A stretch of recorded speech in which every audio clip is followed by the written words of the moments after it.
marka waxaan rabaa inaan raaciyo arrin yar oo kale oo luuliyada ku shuqul leh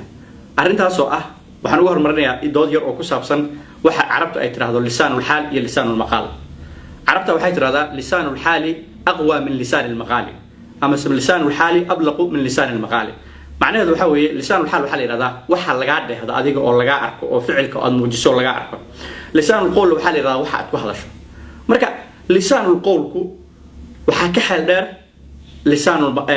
maqaalka waxa ka xal dheer lisaanul xaalka marka waxaan ula jeedaa hadalkaas waxa laga yaabaa adigoo hadlayo wax sheegaya oo oranaya waxaan ahay oo afka ka hadlayo lisaanul qowl ay tahay in lagu beeneeyo lisaanul xaalkaaga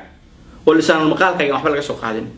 arrintaas oo kale tusaaladan u soo qaadano Ali ibn Abi Talib radiyallahu anhu waxa dhacday nimankii oran jiray la hukma illa lillah waxay isticmaaleen lisaanul qowl la hukma illa lillah wuxuu ku beeniyay lisaanul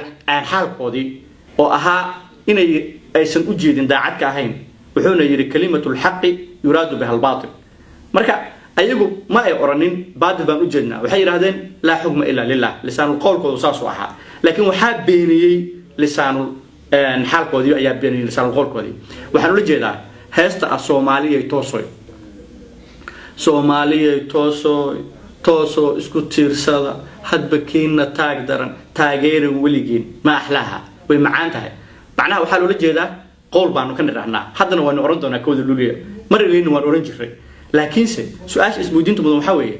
maxaynu sameeynaa ficilkeenu muxuu yahay falkeenu muxuu yahay maxaana la ka dheehdaa ma ka run sheegnaa lisaanul xaalkeenu muxuu leeyahay marka waxaan damcay inaan raadiyo hees aan u bixiyay heesta calanka federaalka oo macnaheedu yahay Soomaaliya toosoy oo lisaanul xaal ah ma aha lisaanul maqaal waa lisaanul xaal heestii waan soo jeedinayaa hadda waxaan codsan lahaa dadka Soomaalida oo ku jirta heesta inay qaadaan waayo Soomaaliya tooso isku tiirsada waa been mid wuxuuna calada kan geeska ka xiga Soomaaliya tooso isku tiirsada waxa leeyahay hadda kiina taag daran taadeeriga warigiin kan tigniga wataan wax dila iyo kii xoog badan marka heestii waatan waxaan ka cudur daaranayaa codkaygu inuu wanaagsaneen marka daraaddeed qof walba waxaan jeclaan lahaa codkiisa inuu ku qaato anigu laakiin waan isku dayayaa inaan kayga ku qaado marka heesta waxay leedahay